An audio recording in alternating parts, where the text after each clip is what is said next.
Okay. Y'all ready? Okay. I'm delicious today. Okay. Always I'm delicious. having a great day. Always delicious. Oh, You got I it. really like that word. Well, that word inspired me a while back. Well, a couple of years back, I started using words to kind of describe things in my life Okay. to take away some of the cut of the struggle that you're in life. Okay. So I would use Okay. certain words, or I hear certain words. I'm like, wow. You know, I wasn't a big speller on words, and I wasn't a great reader, but I could comprehend. So it made a huge difference with that in my life. But when I hear certain words, I try to use that to continue inspiring me and exciting me to keep going forward in the midst of whatever's going on. So one day I heard somebody say, yeah, you can't call no grown man, hey, delicious. I said, that is so nice to be called delicious. And so from that point on, after I heard that on the comedy show, I started using it as far as a statement to describe the different people in your life every day you meet. Everybody ain't the same. And they bring a certain type of flavor to your palate. And once you get them flavors blended together, it give you this taste off that just let you feel what life really is about. It's got to be a God. Because why I feel like this. I could choose to be sad. I could choose to be happy. I could choose to cry all day. I could choose to get up and go and fight and get what I want. And sit back and say, dang, I started out here and I ended up here with what I needed. Okay. Okay. Well, that's a good explanation of the reasons why you use that word. But let me just say this before we get started in our session. Everything that you say here is confidential. You have the right to privacy. Your information will not be discussed outside of this agency, outside of this office. Okay. Do you have medical insurance? Yeah, I do. Okay, well, that's good. Have you set up your payments and all that with the front desk? Yes, I did. Okay, Yes, ma'am. well, I want you to stop by on your way out because there'll probably be more forms for you to sign as well. Okay. Okay? All right, so let's get back to delicious. That sounds very positive. It sounds like you were using that to describe, to change negative things in your life Yes, to ma'am. positive. Yes, Can you ma'am. elaborate a little bit more on that? Yeah, yes. And you're right. It's to change the negative thing or the cut that happened that day. Or someday you wake up and you say, oh, you having a bad day. Or, oh, same day, different stuff. Instead of saying that, I always felt you got to look for a word or you look for something to inspire you to say. You know what? That happened and it wasn't right and it did this and that. But look at what I learned out of that. So I try to figure out what's the good part in that. Because it's got to be a moral to the story. It's got to be something in that story that I can use to change my outlook on how it's been betrayed. Mm-hmm. The way the way the world is right now, we're so busy looking for images that we overlook the small image that's already in you. Okay. I always use the statement, I have to laugh to keep from crying. So some reason in my lifetime, I've been called comedians. I missed my call. I should have been a comedian. But all the time, I'm trying to keep laughing because I ain't got time to cry. Okay. Those things happen. I got over it. I learned from it. I know what I don't want. And I always know, my great-grandmother, nothing can beat a failure but a try. Okay. So if I sit there and wallow in that, saying that's my failure, then when I get up and try, the world is open. Okay. But because of that. She sounds like a wise woman. So what kind of things or cuts, as you say, has been happening in your life lately? Well, lately, I turned 50. Before I turned 50, I lost my husband. My son was the last child that we had. So I have 2 children, a 30-year-old daughter, and I have an 18-year-old son. Okay. So I lost my husband just before I turned 50. So when I turned 50, I found myself looking for him in the midst of him going. Knowing that it was time, and I seen the times a long time ago, but we keep praying for him to stay. So with me praying with him to stay, he prayed with me, and he stayed. But this last go round, he was tired, and I actually saw that. So with that being said, it's either do I sit there and wait on him to come back, or wait on my turn to go, or do I get up and finish the journey or the dream that we worked on all this time to get here? Okay. And it was to make sure that our last son do something in life, go to college, and that's exactly what he did. So that's one. That was the huge, to me, cut to show me a difference in me. Okay. So trying to pull it together after that, it became a little weird because you start meeting people for real.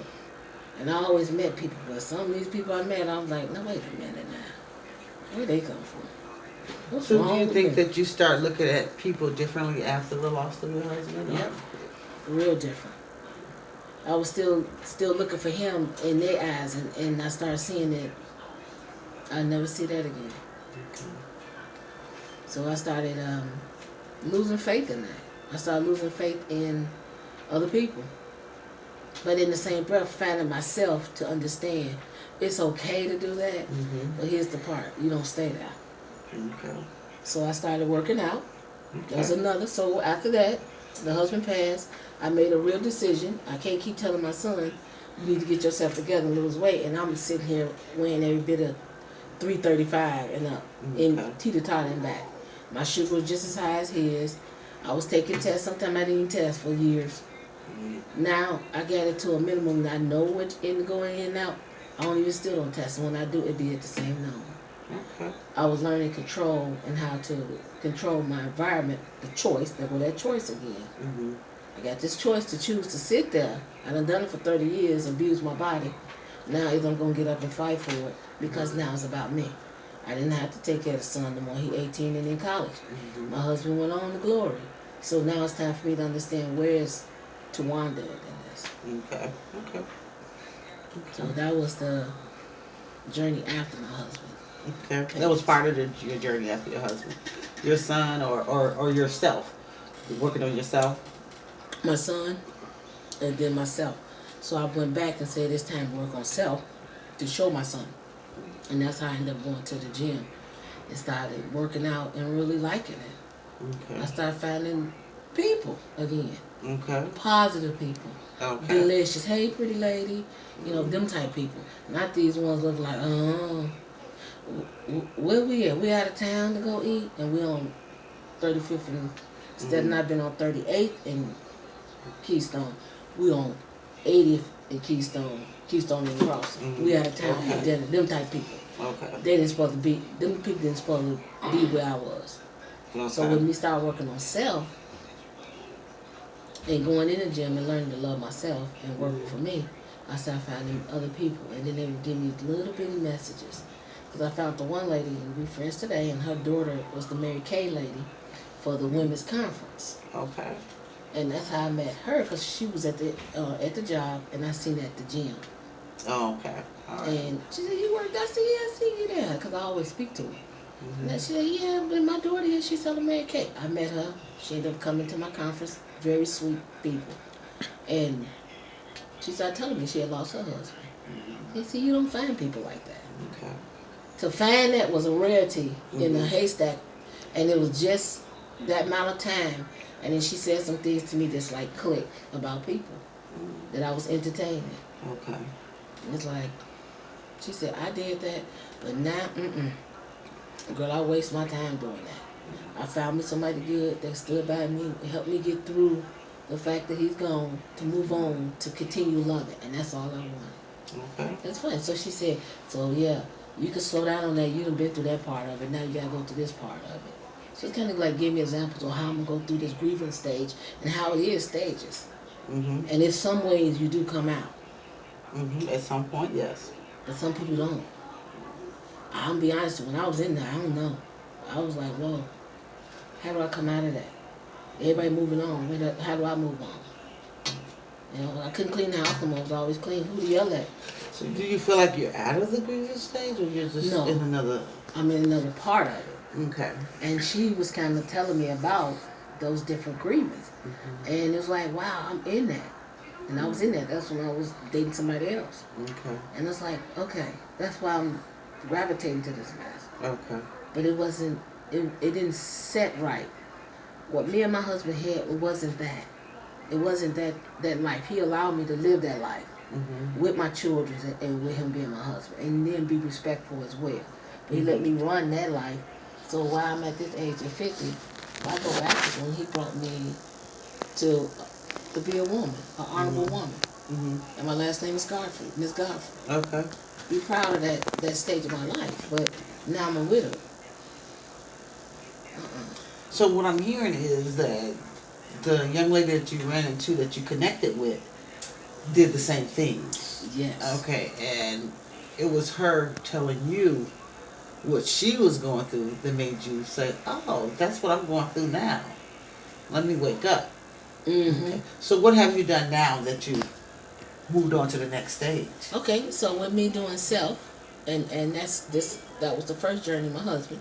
The second journey was getting me together, start working and loving on self. Okay. It's getting back into now the spiritual walk because I got time now. Okay. Now where do I want to go? Do I want to be in the bar? Do I want to hear that word to kind of understand what how to continue enriching my soul? Okay, so the weight started coming off and looking different, partying a little bit more, but by myself at this point, ain't looking for it. So in the midst of that, I hurt myself in the gym. So I had some different views on life because things was shaping and changing. Now I'm getting a little attention. But see, that attention is distraction. So I had to cut loose the old to figure out that ain't the way my journey gonna go. It's gonna be respectful for me, and this wasn't that type of life. So with that being said, I hurt myself. When I hurt my hip, they kept misdiagnosing it, but telling me it's one thing and it was another thing. That slowed me down from working every day, going to the gym, and then every now and then hang out. It got me back on the journey of what I said I want to be. I want to be an inspirational speaker. I want to speak to women. I want to do missionary. I want to do evangelizing to the women and encouraging them, because the life that we in, it's a reason for us to have scales over our eyes for when we're young. But each stage you go through, them scales drop down. You get to see life for real. It can either scare you or you can be part of it. With me seeing my husband leave here in my arms, because that's what his request was, it really woke me up. Okay. To that spiritual side. But then also, it's a journey that I'm on. Each journey it's finished. I done raised my children. Now I'm helping with my grandchildren. Our last baby, because that's what my husband wanted, one more child. He got it. He in college where he want to. It ain't the total best, but look at us now. My oldest went through college. She graduated out of 40s. He was here for that. He wasn't going to be here for this, and he told me that. So hearing her to inspire me on that, I hurt myself. But that was to slow me down, to get me back on the journey, because see, the things I was going for was distracting me from the truth. I'm still tearing layers off. And here's the other layer. I need a new hip. So in the midst of that, I went back and started praying. I need somebody that's going to be strong and hear what I want and want to be loved just like I do. And want to care and want a family. But this is my family now. I'm home. Okay. The whole circle, Gardfrey, the Averys, McKinneys, we family. This all we got. We got to teach them to be amongst family. Okay. So I started praying. And with me praying, he sent me. The worse I kept working and dragging my hip, because I was hurt at that point and they kept misdiagnosing, the more I started praying and letting go certain things and certain people. I got to come out that stage. Well, he sent me a vision of somebody, and it was somebody I knew, and it was Kevin. Okay. And he said, call him. Like I said, Kevin? You know what, I am going to call him. We had already been friends on Facebook, so I texted him and started talking to him. And he'll tell you, she called me. I did, because I needed help. Okay. My children couldn't do it. We wanted Wes to go on because he'd already took care of his dad all those years. Couldn't get home family. I need somebody to help me continue this journey that God got me on. Because it ain't over. I am going to speak to these women. We are going to have conference, and I am going to evangelize before I leave here. That's my calling. Okay. So I'm starting to line up. So if you can close your eyes and just give me the picture of what that looked like, where you're in your calling and you're speaking to women. I mean, just give me the whole picture. What does that look like? Well, to me, over these last 6 years, we've been doing working in a power of the transformation of a worldly woman to a godly woman. Okay. So I've been a worldly woman, and in this stage, and I'm in now, is I'm going as a godly woman. I'm going before Him and petitioning Him. And me and my husband, we moved from Minnesota. We had got back into the Word, and we got back into the body of Christ, and we went together as a family. When it's going together as a family, a lot of things that was cursed over our families, we started praying for them. Mm-hmm. So with that being said, we came back and let all that life go up there because we had money, cars, houses. We had the life that the world was telling us we had to have to exist in the world. So,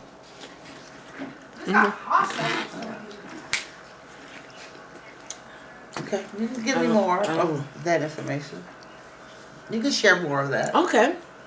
And so as the third journey of hurting my hip, it allowed me to slow down and realize my calling.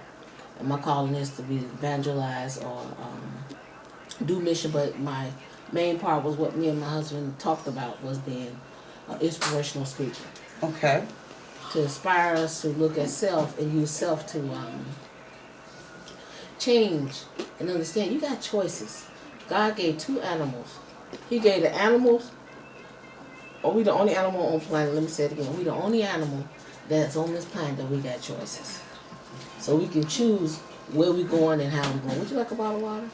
No, I'm good.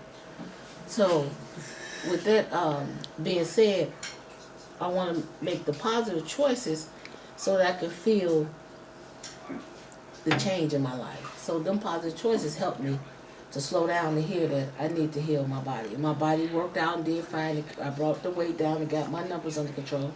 But now I'm hurt. So how do you heal yourself from that? And that's where my faith comes in. You said that you're hurt. But I don't think it's so much as that you're hurt. I think that that's how it had to go. Yes. For you to make certain changes. True. And that's something that I say is true because I feel people say you don't want God to come and get you. You want to make your choices early. Mm-hmm. Well, because I made them so late, the things that bruised but not broken, I made it so late, it allowed me to know one thing. The things that I was doing wasn't going to be what I needed. What I need is this. Okay. And that's right. I do need that time down to see where I'm really headed and what do I really want. Okay. And at that time, I had to have hip replacements. Okay, so that was the defining moment that, okay, all right. It came to the end. Okay. I can't continue that, but I can always come back to it. I'm going to go back to working out, but it's going to be at a different angle with some new twist to it. Okay. Aiming for the same thing. So at that time, I was using my body to lose the weight. Now I had to come in the midst of this and start learning how to control the eating, change what I was eating. Okay.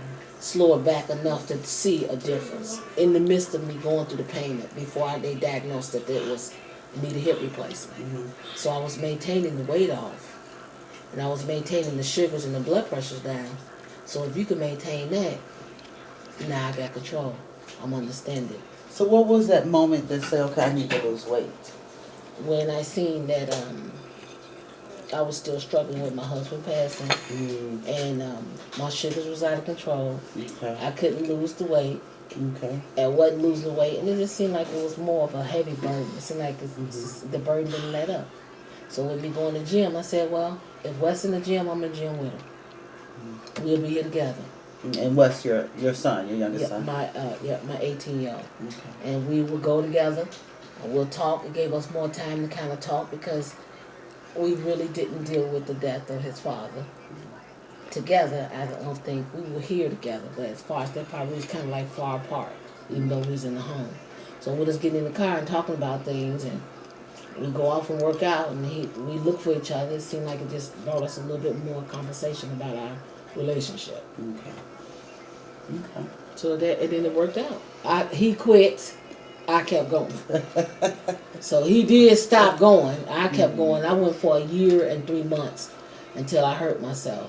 I did a step up too many and pulled something And then at the end result, 6 months later, I found out I needed hip replacement. Okay. So that journey was to let me know, just because I'm working out, there's other ways I can still do the same thing to maintain that faith. Mm-hmm. And then that being said, it kept the weight stayed at the same level I stopped at. Everything else was still going down. And so if I was able, because to have the surgery, you gotta have certain numbers. You gotta be a certain weight.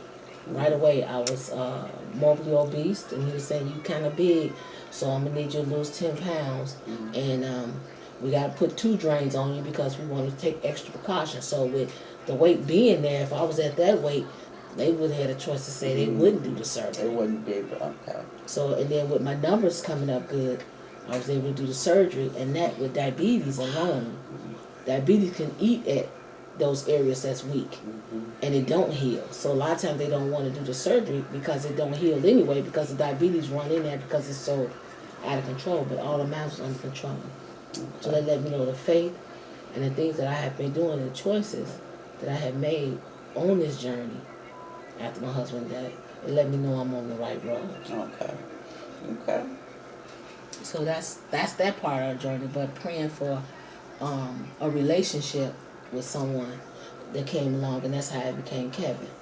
And we've been building on it. And he came in and he started speaking.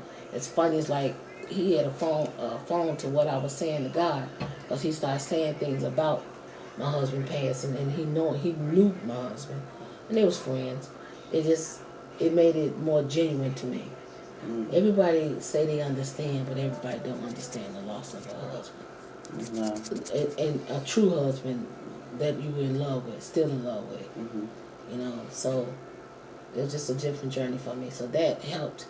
Plus, I pay attention going through this surgery. I really needed him now. I really needed somebody there. Okay. Because that weight right there it's different. It's still different. But it's getting there. It's getting there. Yeah. So, do you want to share anything about your relationship with your daughter? Yeah, I was going to speak about my children. So in the midst of that, they came and started staying with me. My grandchildren, they came, my daughter, my son came home. They came to stay for me with the surgery. But it's been drawing us closer to our relationship. And today was a good day. That's why I was saying I had a delicious day. Okay. Because we got up and we went, me and Kevin went and took care of some business, because we're business partners and we're making money moves. We got Medicaid. Yeah, girl, we're making money moves. We get some insurance to take care of some of them old insurance debts. Okay. So my daughter here and my grandchildren here, and I'm so happy. My grandson recently here just got baptized. Wow. And he came on in, and with them coming here and huddling around me with Kevin, they let me know they love me. And that's my family. That's what I want, my family. Okay. And Jaden, my grandson, he the oldest, he said, Grandma, I'm going to go to church. And I'm going to stand in the gap for you. I said, thank you, Jaden, because I can't go right now. I'm in pain. He said, I know, Grandma. So he got up and got dressed, asked his mama to bring his little church shoes and stuff. So he asked, he said, Mr. Kevin, can you give me a ride to church? Oh, wow. Mr. Kevin took him to church and picked him up. The next Sunday, they had different little things. So he went in again for me. Mm-hmm. And this time he went and he asked, could he be baptized in Jesus' name? That's a gloriful day. Oh, hallelujah. I thank you, Lord, for your grace and mercy. The gloriful day is my oldest grandson recognized the teachings that had been going on with his granddad and me. Because then he told me a little story. He said, Grandma, ever since Granddaddy left, things have never been the same. Mm-hmm. So he lost his granddaddy at a young age, and he knew him. Chanel, she kind of knew of him, and she was just getting warmed up to him when he passed. But Jaden had time with him. He raised Jaden up to that point. He was very proud of my grandson. So with me and my daughter working on our relationship, and see that time that he, like I say, that hurt period was a set down period so that I can calm down, so I can leave some seeds to my daughter so that she can work on her children and her relationship in their lives and let her know I love her, because she's cut from the same cloth. She got the same thing that her daddy, she got it in me and her as well. So we getting our differences together and understanding Mama is never mad at you. You can always come home. I'm proud of you. But I just need you to sit around me and take whatever you got to get from me and what God has given me to give to you. Because this is our time. And right now, we was here for Thanksgiving. It was a good time. Even though the food, they messed it up, I'm good. We ain't having Thanksgiving dinner. We ain't having no more Christmas dinner. We going to cook some fish or something else. We going to cook something else. We decided that. But we had a good time. And what nobody else say. It's our family. And I love my children, and I want them to always know that. But my grandson made me so proud. He got baptized. He really, and they're going to be in a little Christmas ball this weekend. So he got his suit. My little granddaughter got her little dress. And then following weekend, they're in the Christmas play. So today I got up and went to JCPenney, found a lot of things on sale. Found them some nice little outfits and stuff like that. And found my little nephew something. And just let us know how God is keep enriching us to enjoy this life in the midst. And I'm still trying. Okay. You lost control. I apologize. Is it rolling now? So is it Yeah, 50 still rolling. minutes? So it's just, I'm at that So stage. today was a good day for you. Today was a great day, yes, because we found a lot of nice stuff, and then we went to a restaurant we hadn't been to. We enjoyed ourselves.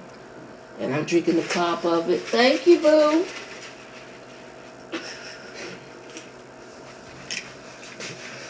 Okay, so today was a great day for you. Yeah.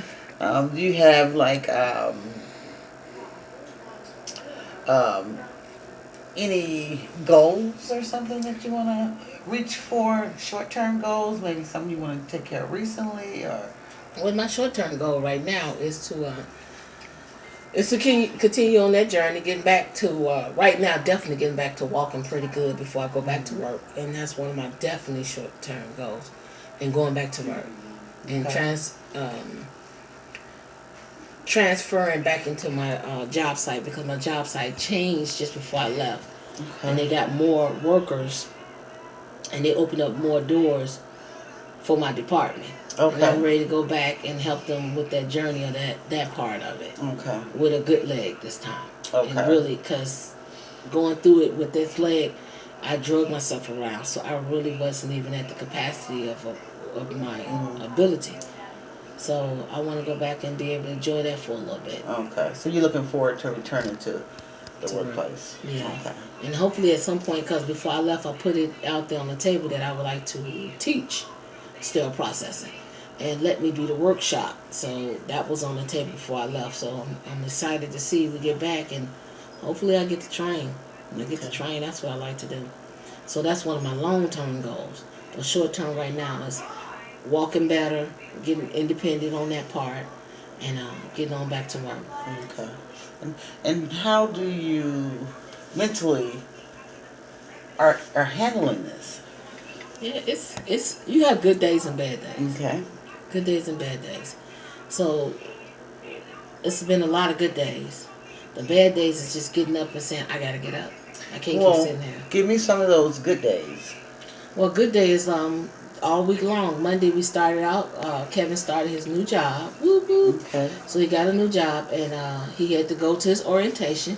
I had physical therapy, and then I had paperwork to do to send off so insurance companies continue help paying for it, cover me while I'm out of work. So I got prepared, and I got up early enough so that I didn't let the pain stop me. Okay. You know, so I started adjusting myself, working out, stretching, and taking the pain medication a little early. So if I nodded off a little bit, I woke up in time enough to finish getting dressed and be able to go out the door to stay ahead of the pain in my legs. Okay. Because when the pain do come, you want to sit there and don't move. Okay. And pretty much give up. Right. Okay. So that being said, it allowed me to take that deep breath and say, get on up from here. And then I get up and I go through the motion. And the more I'm out there, it goes away. Okay. And funny, I got a call today, and this was from my cousin. My cousin John, he had a hip replacement. And he was talking to how you doing. I said, I had some good days. And he said, well, I'm going to tell you this much, cuz the more you do it, the pain goes away. He said that to the point where you don't even remember the pain. Okay. So to me, that's a message. It is. See, I take all that. As a part of what's been sent to me. It seems I'm like like, Lord, thank you, because John called me. And John said he could move back to Indianapolis. Matter of And fact. how often do John call you? Your cousin call you? Not that often. Okay. It's been a while since the last time me and you was around. So it's been a couple of weeks, or 3 weeks. But he been calling me more so now since I had the hip surgery, telling me about his hip surgery. Okay. So it's like, to me, God put people there to keep telling you, okay, stay focused. I'm over here. Like he told Peter to come out the boat. Don't take your eyes off me. It's like he's sending little things to me. People like, how you know God talking to you? To me, that's what God talking to me. For John to say that. He said, but the more you do it, cuz you kind of go away. And you don't even feel that no more, that pain no more. That's more of a good pain. He about the third person to say that to me. My insurance agent had double hip surgery from the same doctor.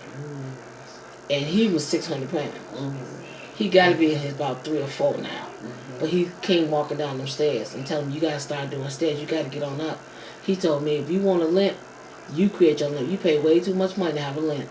And he said, he ain't got no limp. Now, he 3.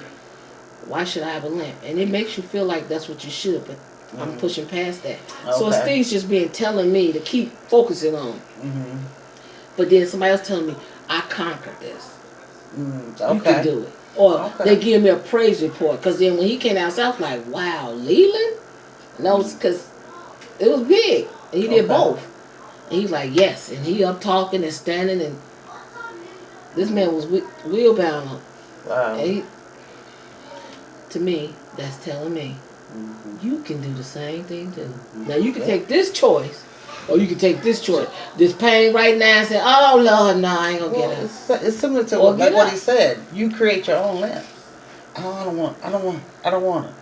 Or you could do it and not create that limp. And walk it out. Yeah. So that's what that's some of the good times. And like I said, I use things that come to me. You didn't just tell me that by chance. Okay, I see. It was meant for me. I was thinking of this, and might take us away, but it's an example of how you choose things in life. I was thinking about somebody here earlier. It was one of my friends. But it's somebody. So to me, I looked at their choices in life, and not to say this is really our cousin. Here it is. I've never done nothing to you, but I always offered you something. But nothing I offered you makes you feel like it's something that you need. But later on, I see you chasing that same thing because you do need it. Long story short, when I was going to IU, I went to school for sterile processing. My cousin was going to work in that too. And I said, hey, you want to get in this program so I make money, because this is the next up and coming field. And it's real simple, and they give it to you free. They didn't do that. Matter of fact, they got fired, and they say they can't even reapply for a job there. Okay? So now, today, because now it's 10 years later, because I've been 10 years. This was at the beginning when I started. When I first moved.